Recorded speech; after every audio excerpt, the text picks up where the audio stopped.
ദൈവത്തിൻ്റെ അതിപരിശുദ്ധ നാമം മഹത്വപ്പെടുമാറാകട്ടെ. നമ്മളിന്ന് വായിക്കുന്നത് വിശുദ്ധ ലൂക്കോസിൻ്റെ സുവിശേഷം 5-ാം അധ്യായം 2-3 വാക്യങ്ങൾ. 2 വെള്ളങ്ങൾ കരയോടടുത്ത് കിടക്കുന്നത് അവൻ കണ്ടു. മീൻപിടുത്തക്കാർ അവയിൽ നിന്നിറങ്ങി വല കഴുകുകയായിരുന്നു. ശിമിയോൻ്റേതായിരുന്നു വള്ളങ്ങളിൽ ഒന്ന്. യേശു അതിൽ കയറി കരയിൽ നിന്ന് അല്പം അകലേക്ക് വെള്ളം നീക്കാൻ അവനോട് യേശു ആവശ്യപ്പെട്ടു. അതിലിരുന്ന് അവൻ ജനങ്ങളെ പഠിപ്പിച്ചു. പരിശുദ്ധ തൃത്വേക ദൈവത്തിന് സ്തുതി. തടാകത്തിൻ്റെ കരയിൽ കിടക്കുന്ന 2 വെള്ളങ്ങൾ, രണ്ടും കടലിൽ ഒരുപാട് ഒഴുകി കരയിൽ വന്ന് നങ്കുരമിട്ടിരിക്കുന്ന സമയം. ആ വള്ളങ്ങളിൽ യാത്ര ചെയ്ത് ശരിക്കും കായികമായി അധ്വാനിച്ച് വിശ്രമിക്കുവാൻ ഇനിയും സമയമാകാത്ത ആ മുക്കുവർ അവർ തങ്ങളുടെ വലകൾ കഴുകി വൃത്തിയാക്കുകയാണ്. ആ കൂട്ടത്തിൽ നമുക്കറിയാവുന്ന ചില കഥാപാത്രങ്ങൾ കൂടിയുണ്ട്. ശിമയോൻ, സെബദിയുടെ പുത്രന്മാരായ യാക്കോബ്, യോഹന്നാൻ. ആ മുക്കുവർ അവരെല്ലാവരും ഒരു രാത്രി മുഴുവൻ അധ്വാനിച്ച് ഇനി ഈ വലകൾ കൂടി ഒന്ന് കഴുകി വിശ്രമിക്കുവാൻ ആഗ്രഹിച്ചിരിക്കുന്ന ഒരു സമയം. അപ്പോൾ ഇതാ അവിടെ ഒരു കൂട്ടം ആളുകളും അവരുടെ നടുവിൽ 30 വയസ്സുള്ള ഒരു ചെറുപ്പക്കാരനും ആ ക്ഷീണിച്ചിരിക്കുന്ന മീൻപിടുത്തക്കാരുടെ ഇടയിലേക്ക് നടന്നു വരികയാണ്.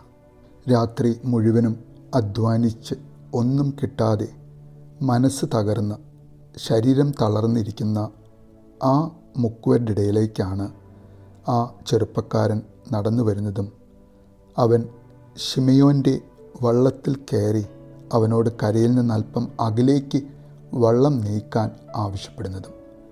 ശിമയോൻ അതനുസരിക്കുകയും യേശു വള്ളത്തിലിരുന്ന് ആ ജനക്കൂട്ടത്തെ പഠിപ്പിക്കുകയും ചെയ്യുന്ന ആ ഒരു പുലർക്കാലം. വല കഴുകുന്ന മുക്കുവർ തങ്ങളുടെ ആ ഒരു ദിവസത്തെ അധ്വാനത്തിൻ്റെ അവസാന കുറച്ച് സമയങ്ങളിൽ എത്തി നിൽക്കുന്ന സമയമാണ്. അവരും ആ ചെറുപ്പക്കാരന് ചെവി കൊടുത്തിട്ടുണ്ടാകണം.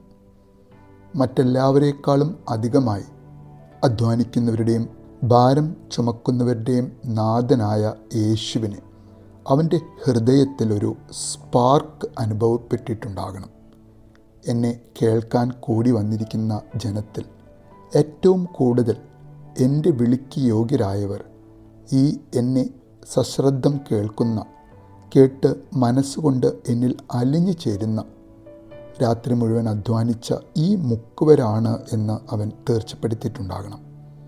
അതുകൊണ്ടായിരിക്കണം അവരുടെ ജീവിതത്തിൽ ഒരു ഫലവും കിട്ടാത്ത ആ ദിവസത്തിൽ അവർക്ക് വലിയ ഒരു മീൻകൂട്ടത്തെ അവൻ കൊടുക്കുന്നതും നിങ്ങളെ ഞാനിനി മനുഷ്യരെ പിടിക്കുന്നവരാക്കാം എന്ന ക്ഷണം കേട്ട് നിമിഷാർദ്ധം കൊണ്ട് അവർക്ക് ലഭിച്ച സമ്പാദ്യം, ആ പെരുത്ത മീൻകൂട്ടം മുഴുവനും ആ വഞ്ചിയും വലയും എല്ലാം ഉപേക്ഷിച്ച് അവർ അവനെ പിൻചെല്ലുന്നത്.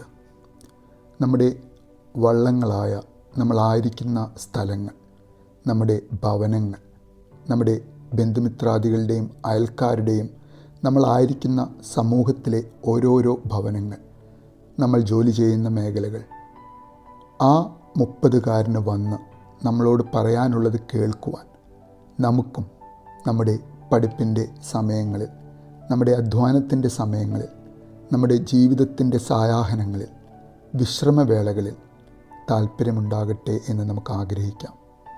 അങ്ങനെ അവൻ്റെ പഠിപ്പിക്കലുകൾ എഴുതിയിരിക്കുന്ന സുവിശേഷം വായിക്കുന്ന സമയങ്ങളിൽ, അവനെ കേൾക്കുന്ന സമയങ്ങളിൽ അവൻ്റെ ഹൃദയവും നമ്മുടെ ഹൃദയവും ഒന്നായി നമ്മെ കാണുന്ന നസ്രായൻ്റെ ഹൃദയത്തിൽ ഒരു സ്പാർക്ക് അനുഭവപ്പെടുവാനും യോഗ്യത ഒന്നുമില്ലാത്ത നാം ഓരോരുത്തരെയും അവൻ്റെ ചെറുതും വലുതുമായ വേലയ്ക്കായി അവനാക്കി തീർക്കുന്ന ഓരോ ദിവസങ്ങൾക്കുമായി നമുക്ക് കാത്തിരിക്കാം.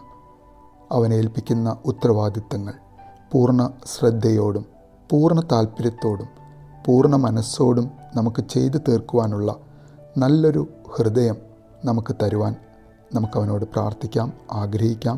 നല്ലൊരു ദിവസം നേരുന്നു.